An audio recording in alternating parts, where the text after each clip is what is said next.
एक बड़ी बात है कि हम अगर देखने जाएंगे तो चुनाव होने के पहले एक चर्चा थी कि भारतीय जनता पार्टी और बहुजन विकास आघाड़ी साथ में लड़ने की। देखिए, ऐसा है, भारतीय जनता पार्टी जो हमारी पार्टी है वो किसी एक व्यक्ति के लिए तो काम करती नहीं है। हमारे पार्टी में कोई एक मालिक है ऐसा तो है नहीं। क्या लगता है आपकी टक्कर भारती कामड़ी उद्धव ठाकरे गुट से हुई है या आपकी टक्कर राजेश पाटिल बहुजन विकास आघाड़ी के साथ हुई है?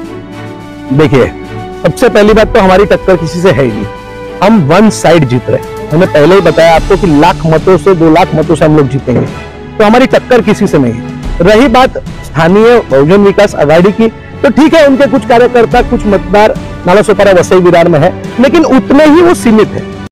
टॉप 10 महाराष्ट्र न्यूज चॅनल मधून मी दीपक कोटेकर। देशाला शेवटच्या टप्प्याची निवडणूक सुरू आहे, असं असताना टॉप 10 महाराष्ट्र न्यूज चॅनल उत्तर प्रदेशात आलेलं आहे आणि आपण जर पाहिलं तर पालघर टू उत्तर प्रदेश असा आपला प्रवास सुरू आहे आणि आपल्या सोबत यावेळेला अमित दुबे जी आहेत। जाणून घेऊया पालघर मध्ये भाजपाने कशा प्रकारे काम केलं। अमित जी, टॉप 10 महाराष्ट्र न्यूज में आपका स्वागत। धन्यवाद दीपक कोटेकर। पालघर में चुनाव संपन्न हुआ, पालघर से आप उत्तर प्रदेश में आए। पालघर में किस तरीके का चुनाव का अनुभव आपका रहा? क्या लगता है कि पालघर में कमल खिलेगा? सबसे पहले तो दीपक कोटेकर जी, तुम्हाला टॉप 10 महाराष्ट्र न्यूज मधून तुम्ही आलात उत्तर प्रदेशला, त्याच्यासाठी सोबतच अजय वर्मा जी राष्ट्रप्रथम न्यूज चॅनलचे, ते पण आमच्या इकडे आलेले आहे उत्तर प्रदेशला। मग दोघांचं मी स्वागत करतो आणि मला असं वाटतंय की तुम्हाला उत्तर प्रदेश चांगला वाटलं असेल। आणि आता उत्तर प्रदेश मध्ये आला म्हणून मी आता हिंदी मध्ये तुम्हाला सांगतो कि कसा हा मी काम केलेलं आहे पालघर मध्ये। हे बघा, उत्तर प्रदेश हमारी पितृभूमि हम कहेंगे, मातृभूमि कहेंगे, यहीं से हम जुड़े हैं, यहीं से निकले हैं। लेकिन हमें 100 साल हो गए महाराष्ट्र में। हमारी कर्मभूमि जन्मभूमि सब महाराष्ट्र है, तो हम लोगों ने महाराष्ट्र में काम किया है। भाजपा के कार्यकर्ता होने के नाते पालघर जिला में जो इस बार लोकसभा का इलेक्शन हुआ, उसमें घर घर जो अभियान था हमारा, यानी घर घर तक पहुंचना, घर घर तक लोगों को संपर्क करना, वो हम लोगों ने सबसे बहुत जरूरी चीज जो थी वो हमने की है और किसी पार्टी ने वो की नहीं है। तो वो हमारा सबसे बड़ा मुद्दा है, जिस मुद्दे के वजह से हमें पूर्ण विश्वास है कि भारतीय जनता पार्टी का कमल ही पालघर जिले में खिलने जा रहा है। तो चुनाव के आखिरी पड़ाव में जैसे कि 18 तारीख को प्रचार संपन्न हुआ, उसी वक्त योगी जी को बुलाने का जो प्लानिंग था वो कहीं ना कहीं पे सोच समझ के था, क्योंकि सारे जो पत्रकार थे उसका ध्यान जो है वो आपके कार्य में लगे। क्या रणनीति रही? योगी जी के आने से कितना फर्क पड़ सकता है? क्योंकि वसई विरार में उत्तर भारतीयों की संख्या लगभग 30 से 35% ऐसी मानी जाती है, तो ऐसे में उत्तर भारतीयों ने मतदान किसको किया, आपको क्या लगता है? देखिए, सबसे पहली बात तो आप जैसे आप बता रहे हैं, सत्य बात है, उत्तर भारतीयों की तादाद अब ज्यादा है। उत्तर भारतीय बाहुल्य क्षेत्र है हमारा वसई विरार नालासोपारा। तो योगी जी का आना स्वाभाविक था कि हमको योगी जी को बुलाना ही था, योगी जी को आना ही था, क्योंकि योगी जी आज पूरे देश के एक फायरब्रांड नेता है और योगी जी के आने से लोगों में जो उत्साह बढ़ता है, जो उत्साह है, वो उत्साह पैदा करने के लिए और लोगों को उस प्रति जागरूक करने के लिए योगी जी का आना अनिवार्य था। और योगी जी आए और उसका हमें वो प्लस पॉइंट मिला, हमको उसका फायदा हुआ।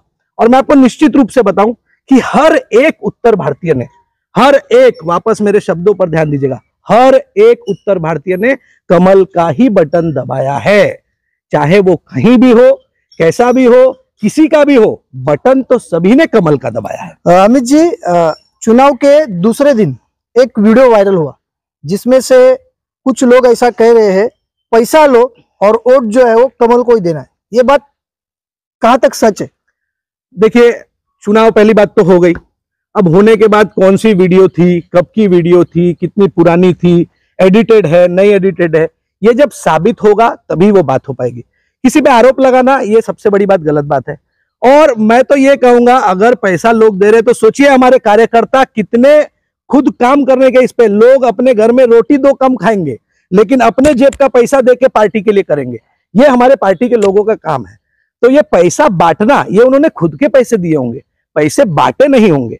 और अगर ये है तो ये तो साबित होगा तो ही हो पाएगा, इसके ऊपर हम बोल नहीं सकते डायरेक्ट। एक बात करते हैं वसई विरार की। वसई विरार में एक स्थानीय पार्टी है, आपको तो पता है, जो क्षेत्रीय पार्टी है बहुजन विकास आघाड़ी, उनका प्रभाव इतना इस चुनाव में नहीं रहा, हालांकि वो दावा कर रहे हैं कि वसई विरार में हम जीतेंगे। तो आपकी टक्कर किससे हुई? आपको क्या लगता है, आपकी टक्कर भारती कामड़ी उद्धव ठाकरे गुट से हुई है या आपकी टक्कर राजेश पाटिल बहुजन विकास आघाड़ी के साथ हुई है? देखिए, सबसे पहली बात तो हमारी टक्कर किसी से है ही नहीं। हम वन साइड जीत रहे हैं। मैंने पहले ही बताया आपको कि 1,00,000 मतों से 2,00,000 मतों से हम लोग जीतेंगे। तो हमारी टक्कर किसी से नहीं है। रही बात स्थानीय बहुजन विकास आघाड़ी की, तो ठीक है, उनके कुछ कार्यकर्ता, कुछ मतदार नालासोपारा वसई विरार में है, लेकिन उतने ही वो सीमित है, वो कोई पूरे पालघर जिला में नहीं है। तो उनसे टक्कर का तो कोई सवाल ही नहीं उठता है। और रही बात भारती कामड़ी जी की, तो देखिए, शिवसेना, राष्ट्रवादी कांग्रेस जो पुरानी है वो उबाटा हो गया, और तुतारी वाली जो राष्ट्रवादी हो गई, और जो ये कांग्रेस हो गई, ये जो लोग हैं, इनका लोगों के ऊपर का अत्याचार, राज्य के अंदर का भ्रष्टाचार और किए हुए सभी पाप जो है वो लोगों ने देखे हैं। ये पारिवारिक पार्टी रही, सिर्फ अपने परिवार के लिए करने के लिए रही। तो ये लोगों को पता है, इसीलिए लोगों ने उनको वोट नहीं किया होगा। मैं निश्चित बताता हूं। मैं आपको एक एक्स्ट्रा एडिशनल अपनी तरफ से एक बताता हूं। बहुत लोगों का कहना ऐसा है, जैसे पत्रकारों से बातचीत होती रहती है, तो बहुत लोग कहना ऐसा है कि किसी ये कास्ट का वोट उनको गया है या वो कास्ट का वोट उनको गया। तो भैया मैं बता दूं, ये धर्म की राजनीति खत्म हो चुकी है। धर्म की राजनीति अब नहीं है, और लोग इतने शिक्षित हो गए हैं और विकसित देश लोग देख रहे हैं, तो अब वो राजनीति खत्म हो गई है। ठीक है, किसी का पर्सनल अगर ये रहेगा तो वो वोट करेंगे, वो अलग विषय है, लेकिन हर धर्म, हर जाति के लोग अब भाजपा कमल पे वोट करते हैं। एक बड़ी बात है कि हम अगर देखने जाएंगे तो चुनाव होने के पहले एक चर्चा थी कि भारतीय जनता पार्टी और बहुजन विकास आघाड़ी साथ में लड़ने की चांसेस है। आपको क्या लगता है, क्या वजह है कि राजेंद्र गावित जो रूलिंग सांसद थे उनकी टिकट काटी गई? दूसरी बात ऐसी है कि राजेंद्र गावित जी का पक्ष प्रवेश किया गया भारतीय जनता पार्टी में। हालांकि एक सर्वे ऐसा कहता है कि राजेंद्र गावित जो है उनके खुद के वोटर भी, तो क्या वजह रही को हटाकर हेमंत सावरा को लाने की? कुछ ना कुछ स्ट्रैटेजी जो है, अगर हम देखने जाएंगे तो वसई विरार के अंदर कहीं ना कहीं पे जो बड़े पदाधिकारी है ये फेल्यूर दिखाई देते हैं। आप इसको किस तरीके से देखते हैं? देखिए, ऐसा है, भारतीय जनता पार्टी जो हमारी पार्टी है वो किसी एक व्यक्ति के लिए तो काम करती नहीं है। हमारे पार्टी में कोई एक मालिक है ऐसा तो है नहीं। पार्टी जो तय करेगी, पार्टी के लोग जो तय करेंगे, वही पार्टी में होता है। राजेंद्र गावित जी हमारे बहुत अच्छे खासदार रहे। उन्होंने पालघर जिला में काम की शुरुआत की, विकास किया, वही विकास का काम अब आगे बढ़ेगा। लेकिन शायद कुछ लोगों का, जो लोग उस इलेक्शन के पहले, कैंडिडेट डिक्लेयर होने के पहले आप जान रहे थे कि बहुत लोगों का विरोध था, शायद वो कारण हो सकता है कि जो विरोध था, लोगों को नाराज नहीं करना है, वो नाराज नहीं करने के लिए उन्होंने कैंडिडेट चेंज किया, वो भी लास्ट मोमेंट पे। और कैंडिडेट चेंज किया तो मुझे नहीं लगता कि गावित जी के कोई विरोध में जाके कैंडिडेट चेंज हुआ होगा। आपने खुद ही देखा कि गावित जी खुद प्रचार में थे, हर कार्यक्रम में उपस्थित रह रहे थे। बाद में उन्होंने फिर भाजपा में प्रवेश किया, बल्कि वो भाजपा में थे, फिर शिवसेना में गए थे, फिर वापसी हुई उनकी भाजपा में। तो वो भाजपा से जुड़े हुए, और मैंने जैसे आपको बताया कि कार्यकर्ता पार्टी के लिए काम करता है। हमारे देश का, चाहे वो प्रधानमंत्री हो, चाहे वो हमारे देश का खासदार हो, चाहे वो हमारे देश का आमदार हो, चाहे वो नगर सेवक हो, हर एक व्यक्ति हमारे पार्टी में कार्य करता है। वो काम पार्टी के लिए करता है, कोई अपने लिए सिर्फ काम नहीं करता है। तो ये एक कारण था कि जिस वजह से जो विरोध हो रहा था, शायद कुछ लोग नाराज थे। देखिए, पार्टी चलती है कार्यकर्ताओं से, पदाधिकारी है, कार्यकर्ता है, उनसे चलती है, तो उनको नाराज करके भी आपको नहीं चलेगा। तो शायद वो कारण हो सकता है। अब तो शीर्ष नेतृत्व ने तय किया है, वो तो हमको करना है। तो शीर्ष नेतृत्व ने जो तय किया वो हमने किया, और हमने पूर्ण अपना समर्पण देके पालघर जिल्हा में कमल खिलाने के लिए पूर्ण प्रयास किया। बहुत बहुत धन्यवाद अमित जी।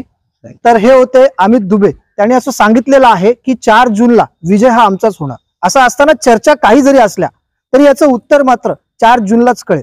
4 जूनलाच आपल्याला कळेल की भाजप 400 पार होईल की भारती कामडीचा विजय होईल। आपल्याला या सर्व विषयात काय वाटतं, कमेंटच्या माध्यमातून आपली प्रतिक्रिया आम्हाला नक्कीच कळवा। चॅनलवर जर नवीन असाल तर कृपया करून टॉप 10 महाराष्ट्र न्यूज चॅनलला लाईक, सबस्क्राइब आणि शेअर करायला विसरू नका। Top 10 Maharashtra news, Palghar.